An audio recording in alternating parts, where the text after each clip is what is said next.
Today we're diving into something that's been on my mind a lot recently. So I've been thinking about why the health and fitness industry is so fixated on the scale and BMI. It's literally everywhere, especially when you go to a doctor. That's typically the main metric that they're using. They're checking your height, your weight, and labeling you based on that. And I recently started teaching exercise science as an adjunct professor in an undergraduate health science program.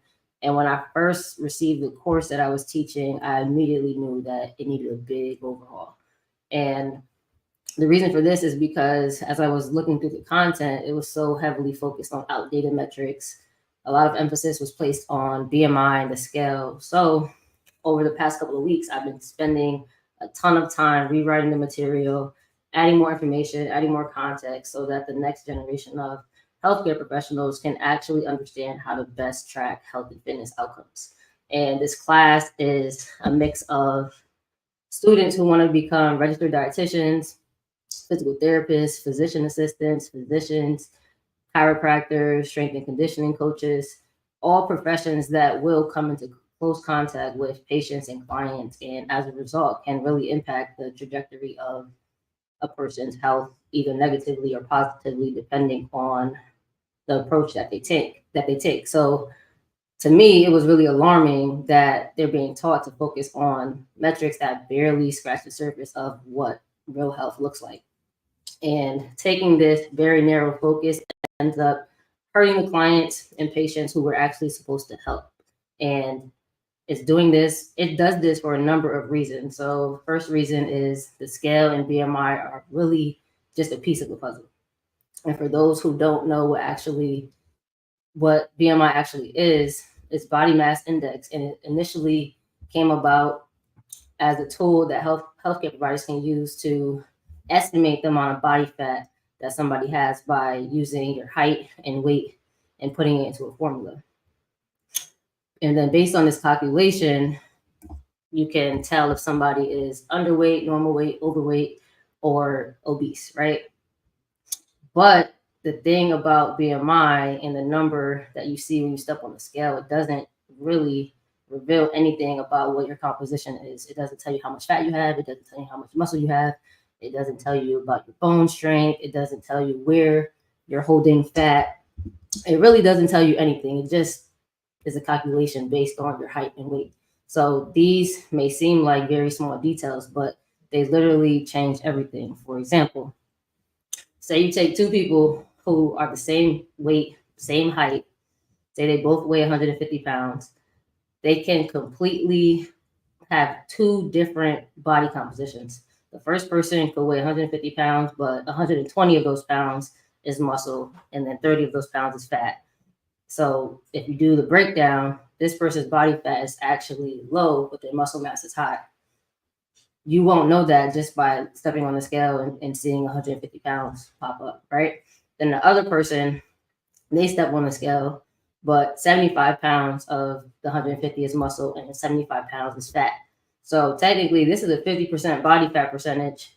This person is obviously very under muscled, and these are both going to put you at risk for certain diseases like heart disease, high blood pressure, diabetes, osteoporosis, all of those things. But when you punch these numbers into a BMI calculator, both people are going to be labeled the same. Both people are going to be labeled overweight or obese depending on their height. So when you dive deeper into what these numbers consist of, obviously they're like night and day different, right? But because we're taught to focus on weight and BMI, you never actually know where you stand when it comes to these things. And you don't know the details that is actually going to make the most impact for your health. Another reason that focusing on these two metrics in isolation is really harmful is because it misguides people.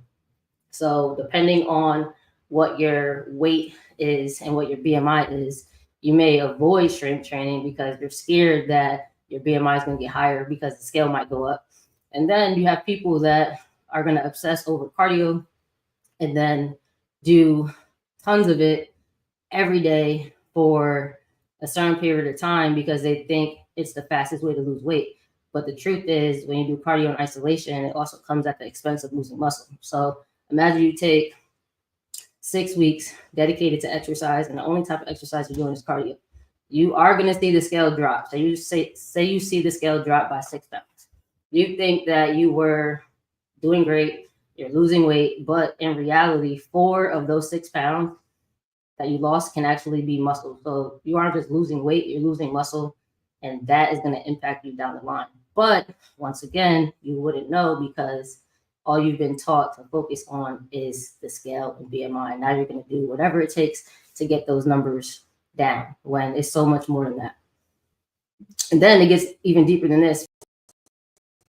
This isn't just a short-term issue. It's not a 6-week thing. When you take these misguided actions and these extreme behaviors, like skipping strength training, doing only cardio, it's literally a domino effect. It's a chain reaction for problems down the line. So as you age and as your body goes through hormonal shifts, it's going to be harder to put on muscle or keep your muscle, and it's going to be easier to hold on to fat.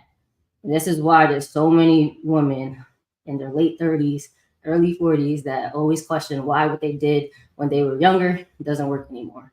When you ask them what they did when they were younger, it's typically a whole bunch of cardio. Maybe they were going to boot camp classes that use like light pink weights. That's all cardio. That's not weightlifting.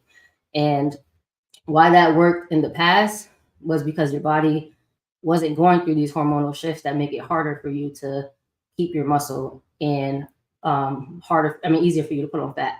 So the answer is really simple. It's not working because your body's changing. And the only way to combat these changes, which are inevitable, it's going to happen regardless. The only way to combat it, though, is to build muscle, not continuing to spend endless hours doing cardio or what you think is weightlifting, right? So over time, putting strength training on the back burner is going to catch up to you. You're going to notice that little things that you didn't really realize was hard before is now hard. So think of getting out of your car, carrying groceries in, going upstairs. Stairs can start to be the most exhausting part of your day, the hardest part of your day, and that is crazy to even think about. You might even, as you get older, people are living longer now, right? But as you get older, you might have to move out of where you lived for years, like your childhood home, and move into an assisted living facility because you can't use certain aspects of your home anymore. You can't take the stairs. You can't take care of yourself anymore. And then there's also the risk that nobody thinks about until it happens. It's getting up in the middle of the night. It's dark. You can't see. You trip. You fall. You break your hip. You can't get up. All because your bones are weak, right? So this is a reality that I see very often with my patients as a physical therapist. And it typically happens with people who have spent their whole life focused on their weight and their BMI without even considering the importance of building muscle and maintaining their bone health, right? So those are all like the really physical things, but this narrow focus on 2 metrics, just weight and BMI, also takes a toll on your mental health. So there's so many people now with negative self-worth.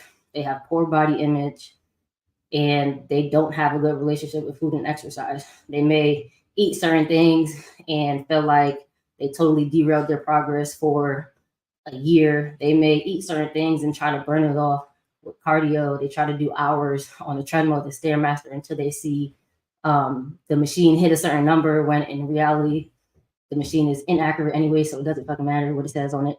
But focusing on these things is what plays a role in your mental. So if you only have these 2 metrics that don't really tell you much, you're going to start to tie your self-worth to it. You're going to start to tie all your actions to it, when in reality, these numbers are just deceitful, right? So you could be going to the gym consistently, dropping pant sizes, seeing a difference in how you feel, seeing muscle definition in the mirror. You could be getting compliments from people, yet you can still defeat it when you step on that scale and the number is either the same or it's higher, or it's not moving as quickly as you want it to. Or even when you go to the doctor's office and they measure your height, they measure your weight, and then your doctor's like, oh, you should lose weight, your BMI is too high. But then they don't even tell you how to fix it. They just give you some bullshit advice. That is not going to be good for your mental health. So what's really missing from a lot of these conversations is an understanding of your entire health profile. I'm not saying that we should just completely ignore your weight and ignore your BMI.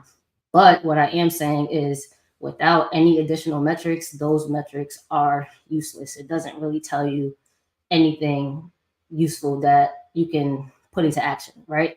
If you weigh a certain amount, of course, it's always beneficial to get your weight down, but it's not beneficial to get your weight down at the cost of other things. It's like you're trying to get your BMI down, but in the process, you're also neglecting or worsening other health metrics. And when you look at the pros and cons, it's really not worth it on a holistic level. So we need to really start to look at other things other than the scale.